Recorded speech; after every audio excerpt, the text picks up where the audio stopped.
오늘 우리가 함께 읽었던 이 본문의 말씀은 여기 계시는 분들에게는 꽤 익숙한 그런 말씀일 것입니다. 그 산청에 있는 에스라 하우스에서 4박 5일 성경 강좌를 하게 되면 항상 제일 먼저 이 본문을 시작으로 해서 이 강좌가 진행되기도 하죠. 66권 하나님의 말씀 다 소중한데 특별히 이 말씀을 읽으면서 사람들의 행동을 바꾸는 말씀들이 있기도 합니다. 특별히 이 말씀은 저에게도 참 많은 행동의 변화를 가져왔고 어떻게 보면 부산에서 여러분들을 여기서 만나게 된 이유는 이 말씀 때문이 아닌가 그런 생각이 됩니다. 제가 그 1988년도에 학교에 입학을 했고 그 89년도 여름방학 때 그 샤토홀이라고 하는 그 홀에서 그 선배들이 야, 너 성경 같이 한번 읽을래 하시더라고요. 그래서 너 목사 아들이니까 따라 읽는 것도 잘 하겠지 하면서 거기 이제 참여해서 성경을 읽을 때 그때 성경 사경이라고 얘기를 했었는데 성경을 가르치러 오셨던 분이 노우호 목사님이셨어요.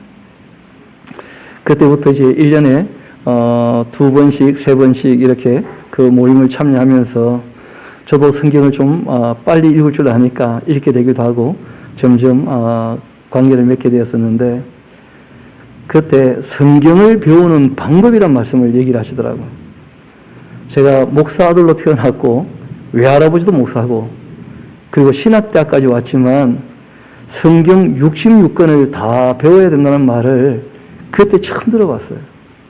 그리고 성경을 배울 때 시간을 특별히 내어야 된다는 말도 그때 처음 들어봤어요. 늘 어떤 식으로 얘기를 들었었느냐 하면 시간 날 때 성경 읽어라. 뭐 그런 식으로 이제 성경을 대하도록 아니면 뭐 아침에 짬을 좀 내어서 성경을 읽어라. 이렇게 들어왔었지.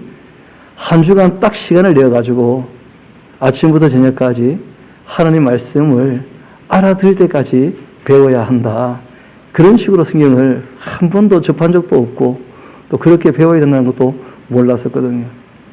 근데 이 본문을 붙잡고 그 노우호 목사님이라고 하는 분이 성경이 우리에게 얘기하는 성경을 배우는 방법이 있다. 그것이 뭐냐면 짧은 시간에 반드시 전체를 다 배워야 된다. 그래서 그 말씀에 제가 사로잡혀가지고 저의 인생이 많이 변한 거예요. 그리고 거기에 참여하면서 실제로 여기까지 와서 여러분들을 만나게 된 것이죠. 실제로 지금 우리가 읽었던 이 본문의 말씀은 하나님께서 직접 하신 말씀은 아닙니다. 모세가 자기 인생을 다 이제 마무리하게 될 때 하나님과 적어도 40년 발맞춰 왔지 않습니까? 실제로는 120년을 발맞춰 왔어요. 본인이 이제 사역에 뛰어들어서 일한 것이 40년이죠. 그렇게 이제 이분이 일을 하시면서 확실히 알게 된 거예요. 하나님을 정말 바르게 알고자 한다면 이것 이외에는 방법이 없는 것 아니겠는가. 그래서 이분이 그렇게 공부하신 내용이 바로 오늘 우리가 본문을 읽었던 말씀입니다. 우리가 이 말씀을 또 제대로 알려면 앞에부터 차근차근 또 정리해 와야 될 것입니다. 우리 29장 이어서 30장부터 오늘 말씀 이어보도록 합시다. 다시 우리 29장 그 28절로 조금 올라가 봐야 됩니다. 29장 28절 여호와께서 또 이 진노와 격분과 크게 통한하심으로 그들을 이 땅에서 뽑아내어 버리사 다른 나라에 내어 던지심이 오늘과 같다. 그렇게 하게 될 텐데 그런 일이 정말 벌어지게 되어지면 그 어려움 가운데에서 감추어진 일, 길흉 이런 걸 물어보거나 찾지 말고 다시 하나님 말씀 앞으로 돌아오라는 거예요. 그 말씀 앞에 돌아오면 왜 그런 일이 벌어졌는지 충분히 알게 될 것이기 때문에 이어봅시다. 내가 너에게 진술했던 모든 복도 너희들 역사 가운데 말씀에 순종하면 그대로 이루어질 거라는 거예요. 근데 지금 경고했던 그 저주가 진짜 너희에게 말씀하신 대로 임하게 됨으로써 내가 너희 하나님 여호와로부터 쫓겨간 모든 나라 가운데 이 일이 마음에서 뭐가 되면요? 기억이 나거든. 그러니까 행동이 못 따라가가지고 안 되고 말았겠지만 내용이라도 알고 있으면 다시 깨닫게 되는 수가 있다는 거예요. 그러면 돌아올 수 있다는 거예요. 이 복에 대한 말씀과 저주에 대한 말씀을 기억하고 있다면 배워서 그 일들이 벌어졌을 때 그때라도 기억이 나서 깨닫게 된다면 너와 내 자손이 너희의 하나님 여호와께로 돌아와서 내가 오늘 너에게 명령한 것을 온전히 따라 마음을 타고 뜻다하여 여호와의 말씀을 청종한다면, 기억나는 것은 기억나는 것이고 청종이란 말은 다시 들어봐야 된다는 거예요. 다시. 그리고 따라야 돼요. 기억만 가지고는 안 됩니다. 신앙은. 기억이 나서 돌아오지만 또는 한 말씀을 듣고 회개해서 우리가 하나님께 돌아올 수 있겠지만 그러나 하나님 말씀을 들어봐야 돼요. 다시. 그래야지 그 말씀을 따르게 되는 것이죠. 마음을 다하고 뜻을 다하여 여호와의 말씀을 청종한다면 내 하나님 여호와께서 마음을 돌이키시고 너를 긍휼히 여기실 것이다. 그러니까 너희들이 하나님께로 돌아올 때 하나님도 마음을 어떻게 하실 거라는 겁니까? 돌이키실 거라는 거예요. 그럼 그것이 바로 회개와 용서에 대한 표현이죠. 하나님께로 돌아오면 하나님도 마음을 돌이키신다는 거예요. 용서하시겠다. 그렇게 하신 거예요. 이어봅시다. 내 하나님 여호와께서 마음을 돌이키시고 너를 긍휼히 여기사 포로에서 돌아오게 하시되 내 하나님 여호와께서 흩으신 그 모든 백성 중에서 너를 다 다시 모으실 것이다. 그리고 너의 쫓겨간 자들이 하늘에 가 있을지라도 내 하나님 여호와께서 거기서 너를 모으실 것이며 거기서부터 너를 이끄실 것이다. 그러니까 이런 말씀은 일회적인 표현이 아닌 것입니다. 이스라엘 백성들이 실제로 이제 나라를 빼앗겨 떠났던 바벨론 포로 잡혀갔던 그때도 이제 이 말씀을 깨닫고 어떻게 됩니까? 돌아오게 된 것이죠. 그리고 또 궁극적으로는 그 하나님께서 보내신 그 외아들 예수님을 알아보게 될 때, 그 예수님 재림하실 때 그때 다시 하나님 말씀을 기억하고 돌아오게 되면 그때 이제 진정한 회복이 있게 되는 것이죠. 그래서 하나님께 돌아온다는 것은 딴 것이 아니고 항상 말씀을 가지고 돌아오는 것이다 하는 걸 꼭 기억하시면 좋겠습니다. 이어봅시다.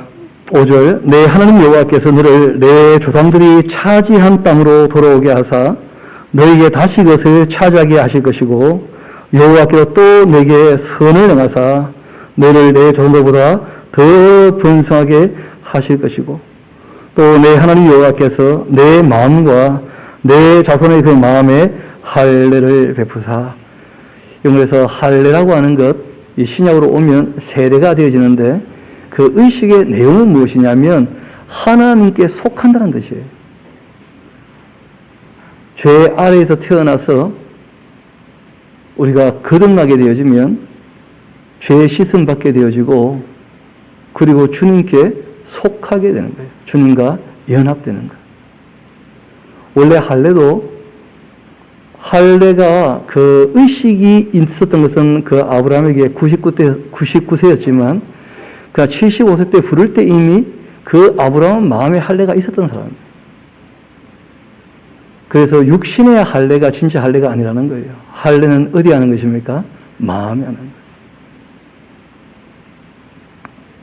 그 육신적으로 유대인이 진짜 유대인이 아니고 이면적 유대인. 그러니까 그 마음이 정말 하나님께 나를 드렸다 하고 되어져 있는지 그 이면적 유대인이 진짜 유대인이라는 거예요. 그래서 그 할례는 다 마음에 하는 것이죠.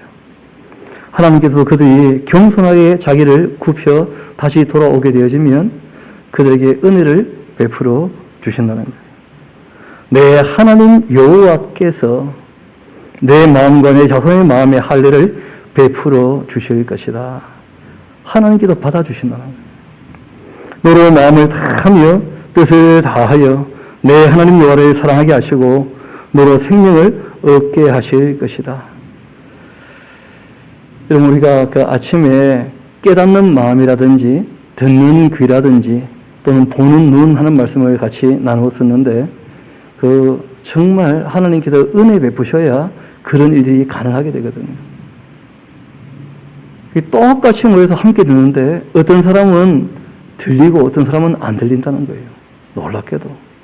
그게 하나님께서 어떤 사람에게 은혜를 베푸시는가, 그런 거 우리가 꼭 기억할 필요가 있거든요. 우리 한번 성경 몇 군데만 좀 찾아봅시다.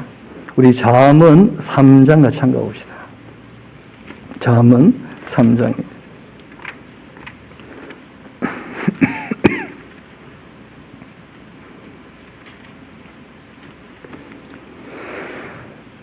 죄송합니다.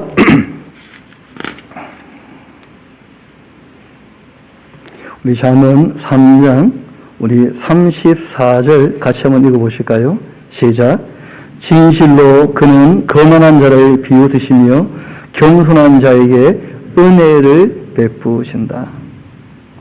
하나님께서는 그 은혜 베푸실 때 은혜 받을 만한 사람에게 은혜를 베푸십니다. 또 은혜 받을 만한 때가 또 있는 것이죠. 우리 베드로전서도 한번 같이 가봅시다. 베드로전서 5장입니다.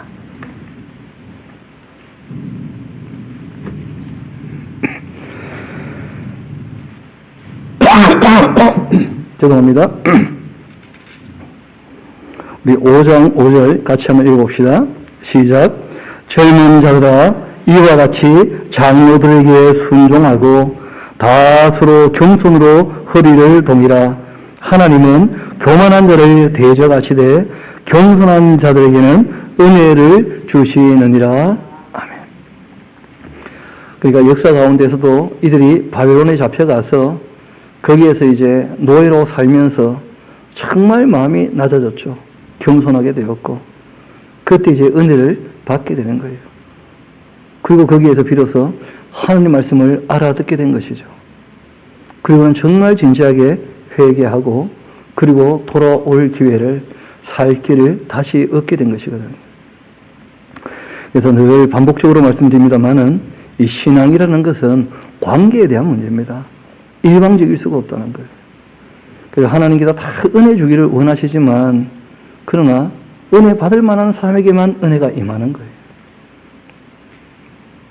다시 우리 본문의 말씀으로 돌아옵시다. 30장입니다.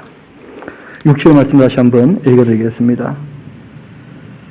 내 하나님 여호와께서 너의 마음과 너의 자손의 그 마음에 할례를 베푸시고 너로 마음을 다하며 뜻을 다하여 내 하나님 여호와를 사랑하게 하셔서 너로 생명을 얻게 하실 것이다.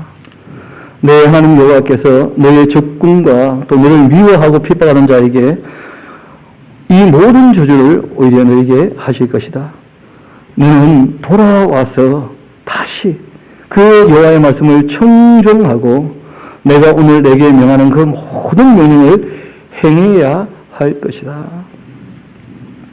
내가 내 하나님 여호와의 말씀을 청종하여 이 율법책에 기록된 그 명령과 규례를 지키고 내 마음을 다하며 뜻을 다하여 여호와 내 하나님께 돌아온다면 내 하나님 여호와께서 내 손으로 하는 모든 일과 내 몸의 소생과 내 가축의 그 새끼와 내 토지 소산을 많게 하시며 내게 복을 주시되 곧 여호와께서 내 조상들을 기뻐하신 것과 같이 너를 다시 기뻐하사 내게 복을 주실 것이다. 하나님께서 기뻐하셨던 이스라엘의 조상들이 누구냐? 아브라함 같은 분, 이삭 같은 분, 요셉 같은 분이시죠. 실제로 애굽에서 나왔던 그들의 조상들은 광야에서 계속 말씀 부렸지 않습니까? 그렇죠? 하나님께서 아브라함을 처음 불렀던 그 마음 그대로 너희들도 돌아와 아브라함처럼 그렇게 하나님과 동행하면 참 좋겠다. 그렇게 하나님께서 말씀하신 것이죠. 그리고 11절 같이 한번 봅시다. 저는 개인적으로 11절부터 14절까지 말씀을 내용을 바르게 알게 되었을 때 정말 충격을 받았었어요. 한번 봅시다. 어떤 말씀인지. 내가 오늘 내게 명령한 이 명령은 내게 어려운 것도 아니고 먼 것도 아니라 하늘에 있는 것이 아니니 내가 이르기를 누가 우리를 위하여 하늘에 올라가서 그 명령을 우리에게로 가지고 와서 우리에게 들려 행하게 하랴 할 것도 아니고 이것이 바다 밖에 있으니 바다 밖에 있는 것이 아니니 내가 이르기를 누가 우리를 위하여 바다를 건너가서 그 명령을 우리에게로 가지고 와서 우리에게 들려 행하게 하랴 할 것도 아니라. 우리 14절은 같이 한번 읽어봅시다. 시작. 오직 그 말씀이 내게 매우 가까워서 내 입에 있으며 내 마음에 있은즉 내가 이를 행할 수 있느니라. 아멘. 저는 어릴 때 신앙생활을 해 나오면서 교회 학교 선생님 얘기들을 제가 좀 들었던 것인데 그 선생님들이 다 뭐라고 얘기하셨냐면 우리는 다 죄인이기 때문에 하나님 말씀대로 살 수 없다. 그런 식으로 얘기를 하시더라고. 그래가지고, 그런가 보다. 그러고 이제 지냈었는데, 이 말씀을 보니까 그렇지 않다는 거예요. 하나님 말씀이 너무 우리에게 가까이 있는데, 바다 건너편에 건너가서 무슨 유럽이나 미국에서 배워야 진리를 아는 게 아니라는 거예요. 하나님의 진리는 이미 우리 양심에 새겨져 있다는 거예요. 그리고 우리가 다른 사람에게 분별력을 가지고 선과 악에 대해서 참과 거짓에 대해서 의와 불의에 대해서 얘기하는 거 보면 모르고 있지 않다는 거예요. 다 알고 있다는 거예요. 여러분 기록으로 남겨져 있는 율법이라고 하는 것은 최소한의 법입니다. 우리가 양심을 가지고 검증을 하는 거예요. 이게 옳은지 그른지 실제로는. 그러니까 율법보다 더 우선적인 게 무엇이냐면 마음에 있는 법이에요. 양심. 우리 한번 로마서 2장 같이 가보도록 합시다. 거기에 어떻게 기록되어져 있는지.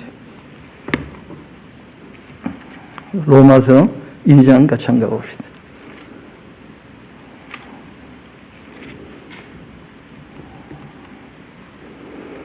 그 14절 제가 한번 읽어드리겠습니다.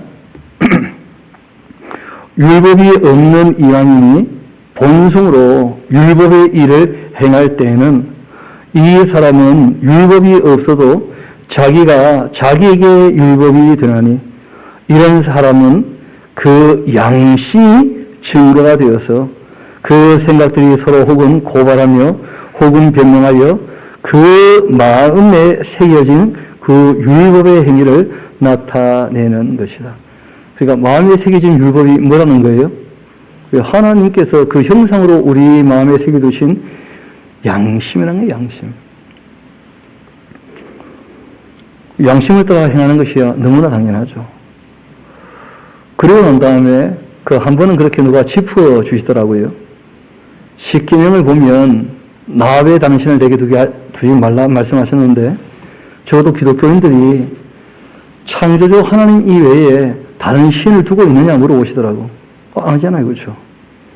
또 우상을 만들지 말고 절하지 말고 섬기지 말라고 했는데 우상 만든 적이 있냐고 물어보시더라고요. 없더라고 보니까. 하나님 말씀을 내가 꽤 따르고 있더라고요. 몰랐었는데. 나는 아무것도 못하고 있다고 생각했는데 전혀 그렇지 않더라고요. 또 하나님의 이름을 망령되이 이끄지 말라. 하나님을 우상처럼 대하지 말고 욕심으로 대하지 말고 그리고 하나님 이름에 영광 가리는 짓 하지 말라고 그렇게 말씀하셨는데 실제로 그렇게 살려고 애쓰고 있더라고 보니까. 게다가 안식일을 지켜서 거룩하게 하라 하셨는데 뭐 6일이라고 하루 쉬는 거야 누구나 다 하지 않습니까 요즘에? 그리고 또 그날 성희롱 모이라고 하시는데 우리가 특별히 날과 달과 절기에 매이지 않기 때문에 주일 모여서 예배하는 것이 너무 당연하잖아요. 부모를 공경하고 순종하라고 말씀하셨는데 모르겠습니다만은 저 아빠 엄마 말 꽤 잘 들었거든요. 그러니까 하고 있더라고 보니까 살인하지 말라. 아무도 안 죽였어요 제가 여태까지. 그 보니까 우리가 하고 있기도 하고 또 당연히 해야 되는 것이고 또 할 수 있는 것이구나. 도둑질하지 마라. 참 죄송한 얘기인데 철었을 때는 아빠 거 좀 제가 훔쳤거든요. 철 들고 난 다음에는 아빠 뭐 다 드렸어요 제가. 그러니까 성경 보니까 그런 얘기 있더라고요. 더 이상 남의 거 움직이지 말고 너가 수고한 것 가지고 남을 도우며 살라. 그렇게 하셨으니까 뭐 그 지나간 일이야 뭐 어쩔 수 없는 것이고, 그 말씀하신 내용들 우리가 다 할 수 있는 것을 요구하셨지 할 수 없는 것을 하라고 하신 게 아니었다는 거예요. 간음하지 말라. 또 법정에 가서 거짓 증거하지 마라. 그 법정제가 아직 한 번도 가본 적도 없거든요. 거짓말 할 일도 없죠. 법정에 가서. 또 탐내지 말라 하시는 내용도 다 마찬가지죠. 우리가 가능하면 그 탐욕 부리지 않으려고 힘쓰고 애쓰지 않습니까? 그러니까 하나님께서 말씀하신 것이 도무지 이루어질 수도 없고 할 수도 없는 걸 요구하신 게 아니고 너무나 당연히 해야 될 일을 말씀하신 거예요. 그리고 최저 수준이 뭐냐면 그게 바로 십계명이에요. 그것보다 못하면 범법자가 되고 마는 거예요, 오히려. 그런데 그런 정도의 내용은 조금만 돌이켜보면 양심을 가지고 누구나 다 얘기하는 거예요. 그래서 어느 나라 법을 봐도 하나님과의 관계에 대해서는 하나님을 몰라서 잘 얘기하지 못하지만 인간관계에 대한 법은요, 신불신간에 똑같이 얘기를 해요, 다. 어디를 가봐도. 왜냐하면 양심이라고 하는 뭐가 있기 때문에요? 법이 있기 때문에. 그걸 하나님이 내어주신 거예요. 그래서 우리가 양심을 보면 하나님이 계시다는 거 부인할 수 없다는 거예요. 누구나 다 똑같이 양심을 갖고 있으니까. 여러분, 아무것도 없는데 안에 있는 게 밖으로 나올 수 없잖아요. 안에 있는 게 밖으로 나오려면 먼저 어떻게 됩니까? 뭘 집어넣어야지 그래.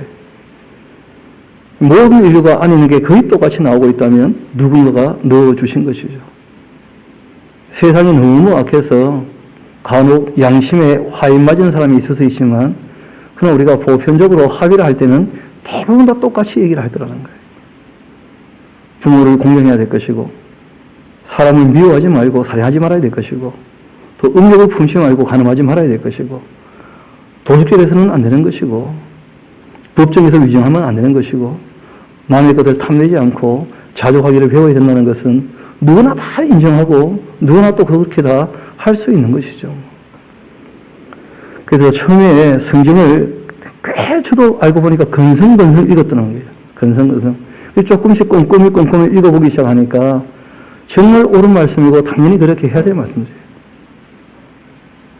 다시 한번 봅시다.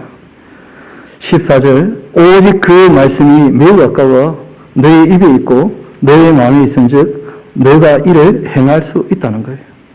정말 누구 말대로 우리 엄마 잔소리 중에 틀린 말은 하나도 없다는 거예요. 그렇지 않습니까?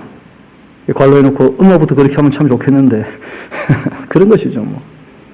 우리가 누구한테 잔소리할 때 틀린 말 하지 않거든요. 다 옳은 말을 해요. 양심의 소리니까.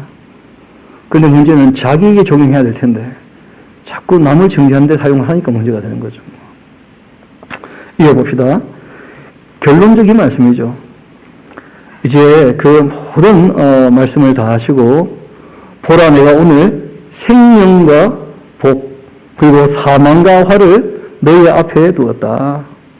곧 내가 오늘 너에게 명령하여서 너희 하나님 여호와를 사랑하고 그 모든 길로 행하며 그 명령과 규례법들을 지키라 하는 것인데 그렇게 하면 너가 생존하며 번성하게 될 것이다. 또 내 하나님 여호와께서 내가 가서 차지할 땅에서 내게 복을 주실 것임이니라. 그러나 내가 만일 마음을 돌이켜 듣지도 않고 유혹을 받아가지고 다른 신들에게 절하고 그를 섬긴다면 내가 오늘 너에게 선언하는데 너희가 반드시 망하게 될 것이다. 너희가 요단을 건너가서 차지할 땅에서 너희의 날이 길지 못할 것이다.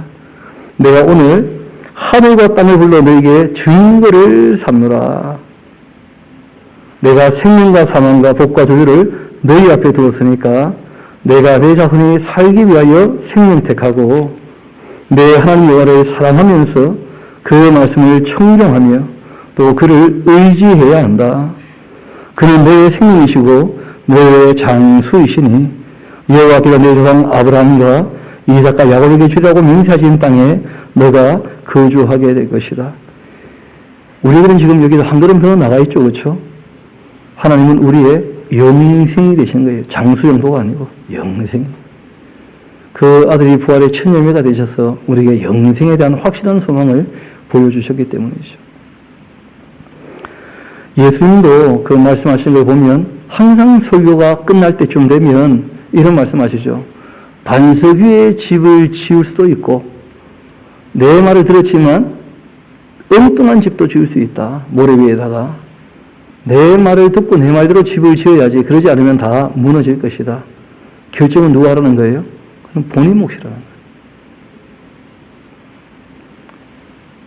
종들이 있는데 착하고 충성적인 종도 있을 것이고 악하고 게으른 종도 있을 것이다. 누구 몫이라는 거예요? 너희 몫이라는 거예요. 착하고 슬기로운 처녀가 있는데 어리석고 미련한 처녀가 있다는 거예요. 예수님께서 항상 두 길을 얘기하시면서 어느 길로 갈 것인가. 좁은 길이 있다. 넓은 길이 있다. 그런데 이 넓은 길은 사망으로 가는 길이고 좁은 길은 협착해서 찾는 사람이 없지만 이게 생명의 길이다. 진리의 길이다. 복과 저주와 생명과 사망이 너희 앞에 놓여 있다. 하나님께서 하신 말씀을 다 하셨다는 거예요. 그리고 인격적으로 너희들이 어떻게 할지를 생각해 보라는 거예요.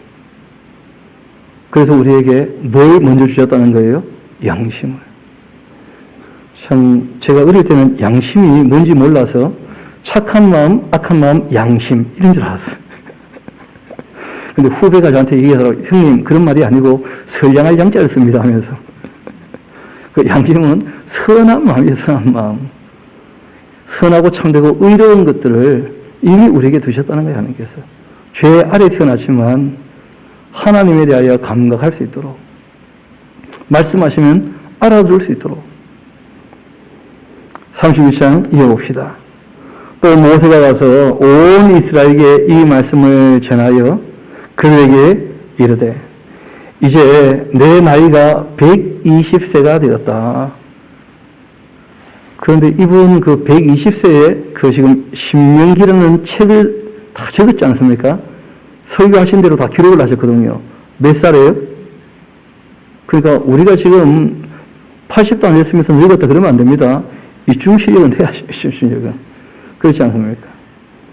정신이 너무 흐리거나 그러지 않도록 모세가 120세인데 내가 이제 더 이상은 출입하지 못하겠고 그리고 여호와께서도 나에게 말씀하셨는데 너는 이 요단을 건너지 못할 거다. 그렇게 하셨다. 여러분 이게 알고 보면 사명을 어떻게 했다는 거예요? 완수했다는 거예요. 적어도 모세라는 인물은 120년이라는 이 기간이 주어졌을 때 그 120년 기간을 풀로 채워서 사명을 감당하신 분이에요. 그리고 그 사명을 완수하신 분이에요. 그만하면 됐다는 거예요. 족하다는 거예요. 그 다음 이어서는 여호수아가 일할 것이니까. 그래서 우리가 뭐 딴 건 몰라도 정말 하나님께서 모세에게 말씀하신 대로 또 모세가 자기 인생에 대한 고백을 하는 것처럼 저도 여러분도 우리에게 주어진 사명을 완수할 수 있게 되기를 소망합니다. 다 감당을 해야 되겠죠. 여호와께서 이미 말씀하신 것과 같이 내 하나님 여호와께서 너보다 먼저 건너가실 거다. 그렇게 하셔서 이 민족들을 내 앞에서 멸하실 거고 너가 그 땅을 차지하게 할 것이고 여호수아는 너희 앞에서 건너갈 것이다.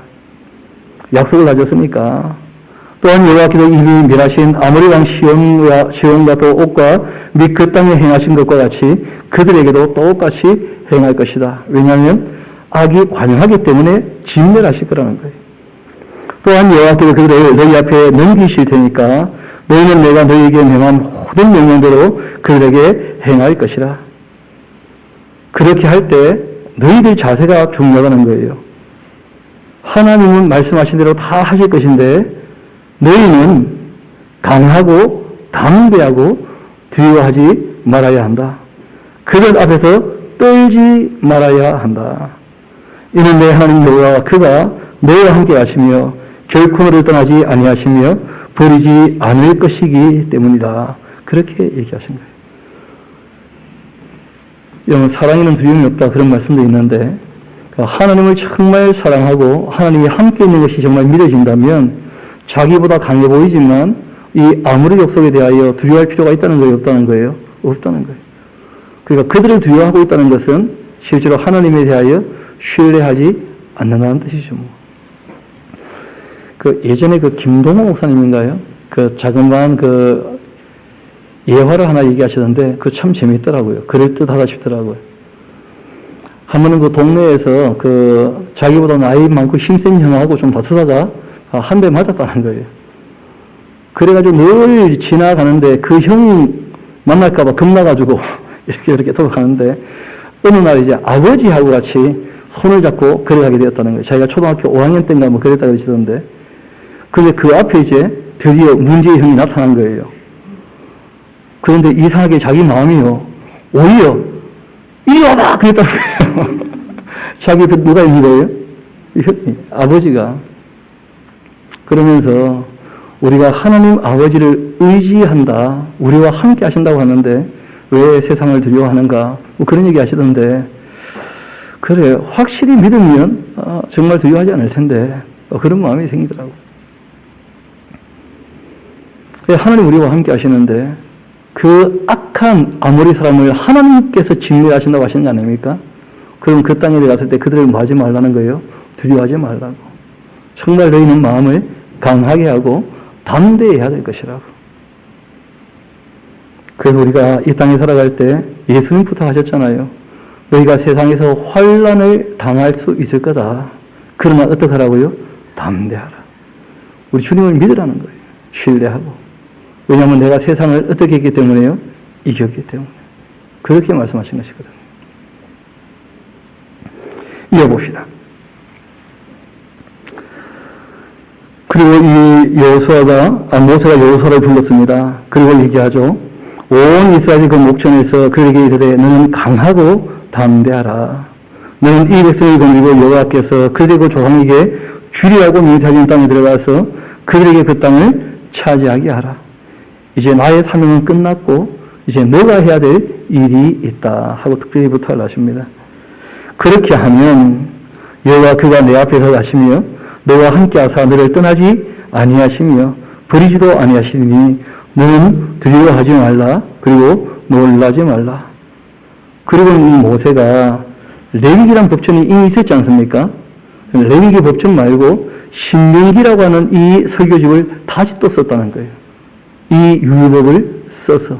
그래서 우리가 레위기도 있고 그리고 모세의 설교집인 이 신명기도 갖고 있는 거예요. 또 모세가 이 율법을 써서 여호와의 그 언약궤를 메는 레위 자손 제사장들과 이스라엘 모든 장로에게 주고 또 모세가 그들에게 명령하여 이르기를 매 7년 끝에 곧 면제는 그 초막절이 되면 잘 아시는 것처럼 이 초막절이라고 하는 것은 뭐 추수감사절 좀 되는 것이죠. 그렇죠? 지금으로 얘기하면 그 사람들은 그 오순절 그 밀보리 추수 끝나고 그리고 이제 무화과 거두어들이고 그 다음에 포도 그 다음에 이제 감람류 거두어들여서 포도즙을 다 짜서 저장하고 감람류를 짜서 딱 저장을 하면 1년 농사 딱 끝나는 거예요. 그때가 바로 초막절이 됩니다. 그래서 하나님께서 양식을 먼저 주셨다는 거예요. 그리고 이제 이 양식으로 이제 1년을 살아가는 것입니다. 여러분 한번 그런 생각해 보신 적 있습니까? 일을 해야 먹을 게 생깁니까? 먹을 거 주셨기 때문에 먹고 일해야 됩니까? 뭐 일하면 먹을 게 생깁니까? 그러면 사람들이 다 굶어 죽죠. 조금만 생각해 봐요. 그런지 안 그런지. 실제로는 먼저 다 주셨던 거예요. 우리에게 주신 것을 우리가 먹고 먹은 대로 이제 일을 하기 때문에 사명이라고 하는 거예요. 먹고 살려고 일하는 것이 아니라 할 일이 있기 때문에 우리에게 생명을 주신 것이거든요. 그래서 이스라엘 백성들은 그 개념 자체가 하나님께서 먼저 1년치 양식을 어떻게 하셨다는 거예요? 주셨다는 거예요. 예, 그걸 먹으면서 한 해 동안 이제 일을 하는 거예요, 일을. 저도 보니까 다 얻어먹고 살고 왔고, 이제 일할 때 이제 딱 돌이켜보니까 일을 먼저 받은 게 너무 많은 거예요. 그리고 이제 일하게 된 것이죠. 그 일을 했기 때문에 나에게 뭐가 주어진 게 아니었다는 거예요, 알고 보니까. 주어진 것이 있었기 때문에 일할 수 있게 된 것이죠. 그 이스라엘 백성들의 이 초막절은 그런 개념이에요. 그래서 얘기를 합니다. 그러니까 이제 하나님께서 필요한 것들을 다 준비해 주셨으니까 그러면 어떻게 해야 되느냐. 온 이스라엘이 내 하나님 여호와 그가 택하신 곳에 모일 때에 이 율법을 낭독하여서 온 이스라엘에게 듣게 하라. 그렇게 해야지 이제 무엇을 위하여 어떻게 살지를 다 알게 될 것이니까. 그 백성의 남녀와 어린이와 내 서구간에 거류하는 타국인까지 다 모으고 그들에게 듣고 배우게 해서, 굉장히 중요한 내용이죠. 들어야 배우게 되는 게 들어야. 들어보지 않으면서 스스로 뭘 생각해낸다.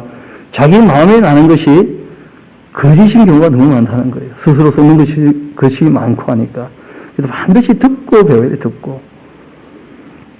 기록된 율법이 있으니까, 기록된 또 이 하나님 말씀이 있으니까, 듣고 배워서 내 하나님 여호와를 경외하며 이 율법의 모든 말씀을 지켜 행하게 하고, 또 너희가 요단을 건너가서 차지할 땅에 거주할 동안 이 말씀을 알지 못하는 그들의 자녀에게 듣게 해서 내 하나님 여호와를 경외하도록, 하나님 여호와를 경외하기를 배우게 하라. 그렇게 말씀하신 거예요. 여러분, 이 경외라고 하는, 야레라고 하는 이 말, 우리가 조금 정리할 필요가 있는데, 한 3가지 정도로 나누어 뜻을 보면 좀 이해가 쉬울 겁니다. 이 경외라고 할 때, 이 야레라는 말은 제일 먼저가 뭐냐면, 근본적인 두려움을 갖고 있다. 그런 뜻이에요. 두려워 떤다. 그런 것이죠. 그리고 존경하여서 경배한다는 의미가 있어요. 경외가. 그리고 또 하나의 뜻이 있는데 그게 뭐냐면 깜짝 놀라다. 그리고 괄로 해놓고 적으셔야 돼요. 너무 기뻐서 그런 거예요. 여러분, 저는 그 신명기 4장 19절 내용을 알게 되었을 때 진짜 경외심이 들더라고요. 우주 만물을 창조하신 이유 중에 많은 별들을 우리를 위하여 창조하셨다. 나눠주시려고. 정말 너무 기쁜 정도가 아니고 깜짝 놀랄 만한 얘기죠. 어떻게 보면. 저는 어릴 때부터 신앙 안에 있었으니까 잘 몰랐었는데 처음 신앙 가지신 분들 얘기 들어보면 정말 하나님에 대하여 깜짝 놀라는 게 많다는 거예요. 태초에 하나님이 천지를 창조하셨다. 이런 얘기를 들을 때 한 번도 그런 거 생각도 못 해보고 살았던 사람들이 있었다는 거예요. 깜짝 놀라는 거죠. 그리고 하나님이 창조해 주시구나 하고 경외심을 가지고 그 앞에 무릎을 꿇는 거예요.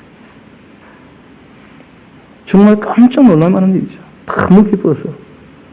그 아버지 하나님께서 자기의 독생자를 우리를 위하여 내어주셨다.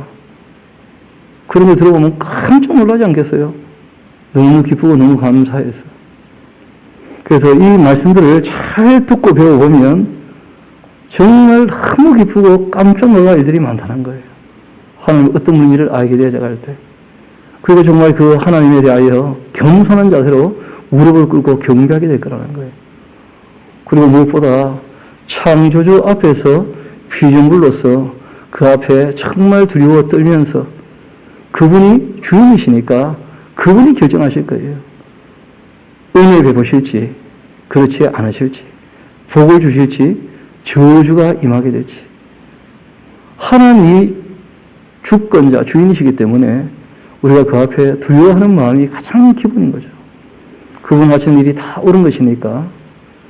그래서 이 경외하는 것부터 먼저 어떻게 하라는 거예요? 가르치라는 거예요. 경외하는 것부터. 이 말씀을 읽고 듣고 배워보면 하나님 경외하게 된다는 거예요. 그리고 부지런히 읽어주고 가르치라는 거예요. 이렇게 모세가 얘기했던 것처럼 성경을 보면 바울이라고 하는 분도 마지막 만남에 대해서는 항상 그렇게 이제 부탁을 하고 표현한 내용들이 있습니다. 우리 한번 사도행전 20장 같이 한번 봅시다. 무엇을 얘기하고 있는지 바울 같은 분도 사도행전 20장 같이 가봅시다.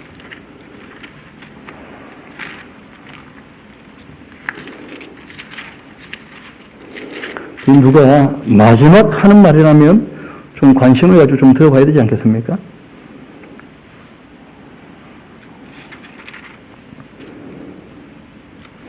(20장 25절부터) 제가 한번 읽어드리겠습니다.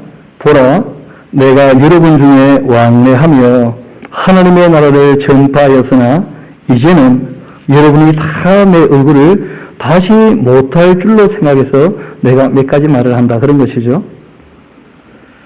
그러므로 오늘 여러분에게 증언하는데 모든 삶의 피해에 대해서 내가 깨끗하다. 이유는 내가 꺼리지 않고 하나님의 뜻을 다 여러분에게 전했기 때문에. 하나님의 뜻을 전할 때 다 전했다는 거예요. 그렇기 때문에 여러분은 자기를 위해서라도 또 온 양떼를 위해서라도 늘 조심해야 된다. 성령이 그를 가는데 여러분을 감독자로 삼았고 하나님이 자기 피로 사신 교회를 보살피게 하셨다. 내가 떠난 후에 사나운 이리가 여러분에게 들어와 그 양떼를 아끼지 아니할 거고 또한 여러분 중에서도 제자들을 끌어 자기를 따르게 하려고 어그러진 말을 하는 사람들이 일어날 줄을 내가 안다. 그래서 여러분 어그러진 말을 듣지 않으려면 기록된 말씀을 읽으셔야 돼요. 어그러진 말을 듣지 않으려면 기록된 말씀이 있지 않습니까? 그러므로 여러분이 이렇게요. 내가 3년이나 밤낮 쉬지 않고 눈물로 각 사람을 훈계하는 것을 기억해라. 지금 내가 여러분을 주님과 및 그 은혜의 말씀에 부탁하노니 그 말씀이란 말이 뭐냐면 기록된 말씀이라는 뜻이에요. 정관사가 붙어 있지 않습니까? 누구나 아는 바로 그 말씀, 변치 않는 바로 그 말씀. 여러분을 능히 든든히 세우사 거룩하게 하심을 이런 모든 자 가운데 기업이 있게 하시는 것이다. 또 그 바울이 아들처럼 여기는 디모데에게 했던 말씀도 우리 한두 군데 좀 찾아봅시다. 먼저 디모데전서 4장입니다. 디모데전서 4장 같이 한번 가봅시다.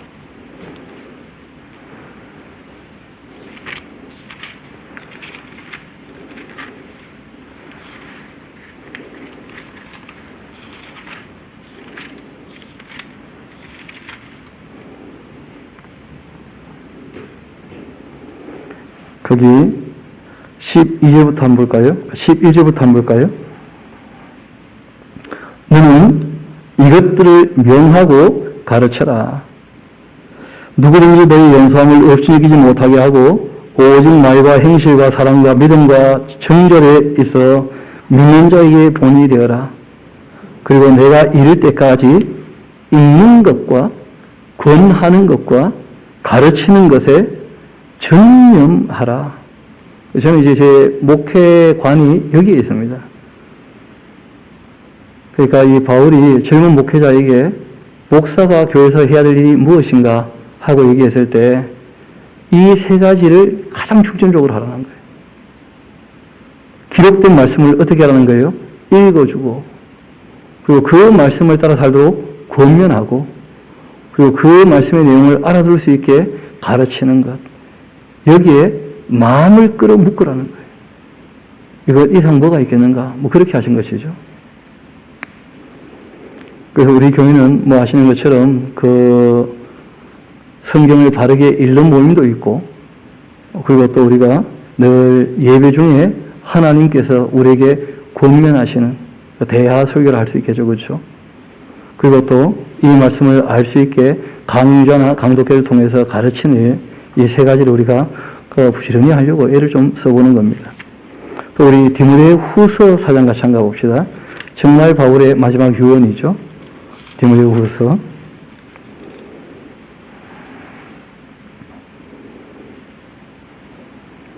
3장 16절부터 이어봐야지 좀 이해가 쉬울 겁니다. 모든 성경은 하나님의 감동으로 된 것으로 교훈과 책망과 바르게 함과 의로 교육하기에 유익하니 이는 하나님의 사람으로 온전하게 하며 모든 선한 일을 행할 능력을 갖추게 하려 함이라. 하나님 앞과 살아있는 자와 죽은 자를 심판하실 그리스도 예수 앞에서 그가 나타나실 것과 그 나라를 두고 엄히 명하노니 너는 말씀을 전파하라. 때를 얻든지 못 얻든지 항상 힘써야 한다. 범사에 오래 참으며 가르침으로서 경책하고 경계하며 늘 권하라. 때가 이르게 되면 사람이 바른 교훈을 받지도 않고 기가 가려워 자기 사욕을 따를 스승을 많이 두게 될 텐데 또 그 귀를 진리로 돌이켜 허탄한 이야기를 따르게 될 텐데 그러나 너는 모든 일에 있어서 신중하게 하며 고난도 받아가면서 전도자의 일을 하며 너의 직무를 다 하라. 전도자의 일이 딴 게 아니죠. 이 도를 어떻게 하라는 거예요? 전하라는 거예요. 그때 때로 뭐도 따라옵니까? 고난도 따라올 거라는 거예요. 고난도 받아가면서 전도자의 일을 다 하라는 거예요. 그것이 너의 직무를 다하는 것입니다. 나는 이제 순교가 눈앞에 있지만 죽음을 앞두고 너에게 이렇게 부탁을 한다. 내가 했던 것처럼 너도 그렇게 해다오. 그렇게 하신 것이죠. 근데 바울이 이렇게 얘기하게 되었던 배경은 딴 데 있는 게 아닙니다. 우리 주님의 명령이었기 때문에. 우리 예수님의 그 마지막 말씀을 우리 한번 같이 가봅시다. 마태복음 28장입니다.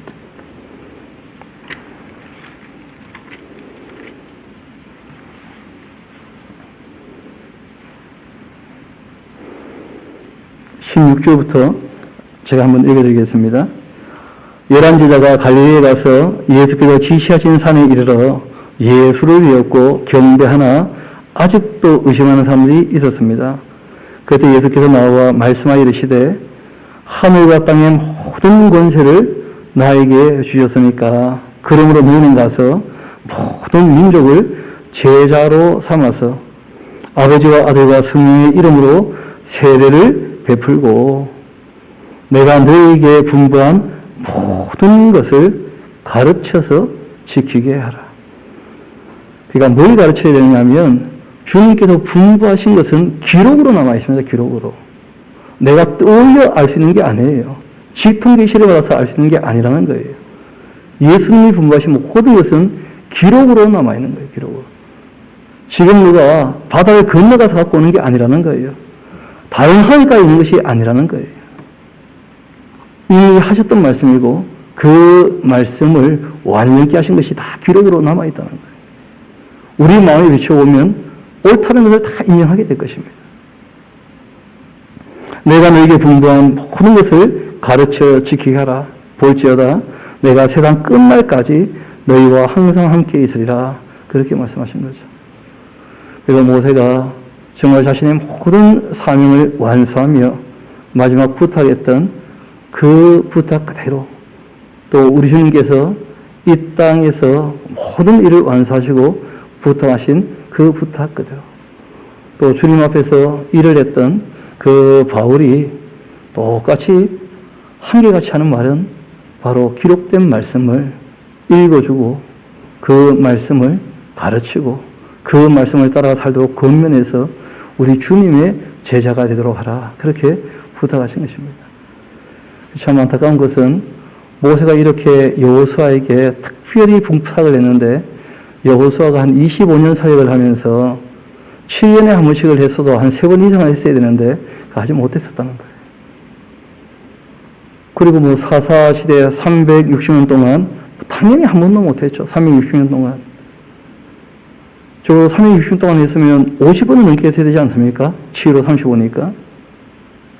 단 한 번도 못했다는 거예요.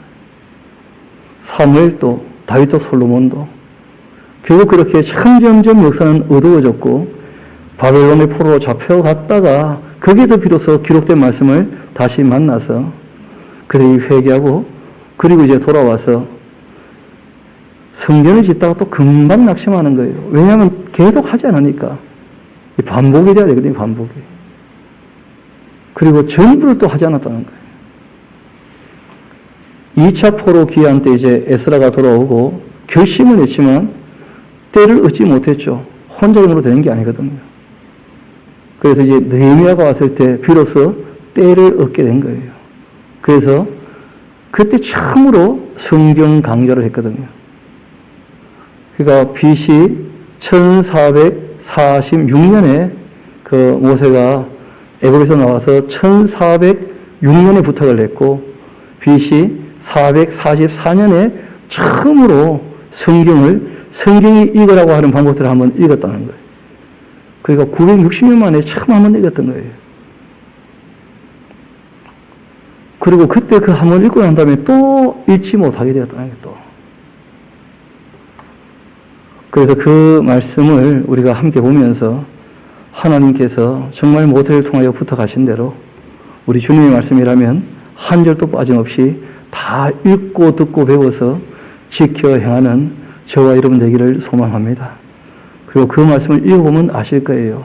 이미 우리 마음에 다 새겨진 양심에 다 적합하다는 것을, 당연히 해야 될 일을 우리에게 부탁하셨다는 것을, 우리가 해야 될 일들을 늘 감당해 나갈 수 있게 되기를 소망합니다. 우리 함께 기도하도록 하시겠습니다. 아버지 하나님, 참 감사합니다. 모세를 통하여 부탁하신 대로 저희들이 알아듣고 깨달아 주의 말씀을 받들어 살 수 있게 하신 것 참으로 감사합니다. 바라옵기는 우리가 남아있는 세월 동안에도 게으르지 아니하게 착하고 충성되이 주님의 뜻을 받들어 살기를 소망합니다. 하나님의 사람들도 일을 할 때 때를 얻을 때도 있지만 또 때를 얻지 못했음에도 불구하고 할 일을 꼭 해야 된다고 그렇게 공면하시는 음성도 듣게 되었습니다. 저희들이 눈앞에 있는 성과가 아닌 우리가 해야 될 일을 끝까지 감당해 나갈 수 있는 참된 믿음 생활하기를 소망합니다. 아버지 하나님 도와주시고 우리 앞길을 인도하여 주옵소서. 주의 사랑하는 권속들 이번 한 주간 살아갈 때에도 정말 읽었던 말씀들 그 마음에 새겨져서 그 양심을 통하여 우리에게 끊임없이 말씀하시는 성령님의 음성을 들으며 주님께서 기뻐하시는 한 주간의 삶이 될 수 있도록 주님의 뜻을 따르는 한 주간 될 수 있도록 주님께서 선한 도움의 손길로 인도하여 주옵소서. 모든 것을 주님께 의탁합니다. 감사드리며 우리 구주가 되시는 예수님 이름으로 기도합니다. 아멘.